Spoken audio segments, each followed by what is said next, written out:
ও আচ্ছা আচ্ছা আচ্ছা, আমার কাজল পরা হয়নি। কালকে যখন আমার মাথা কাটবে, আমার বুকটা কাটবে, তারপরে আমার শরীর কাটবে, তখন তখন তোরা সাজা হবে না। গতকাল থেকে সোশ্যাল মিডিয়ায় যতবার এই ভিডিওটি আমার চোখের সামনে এসেছে ততবার অজান্তে চোখ দিয়ে জল গড়িয়ে এসেছে। কি আছে এই ভিডিওটার মধ্যে?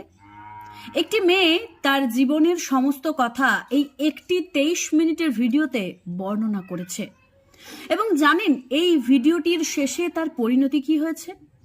নিজেই নিজের গলায় শাড়ির আঁচলে ফাঁস লাগিয়ে মৃত্যুবরণ করেছে। হ্যাঁ, গতকাল এই রিমি নামের মেয়েটি সুইসাইড করেছে এবং সুইসাইড করার আগে সোশ্যাল মিডিয়াতে সে তার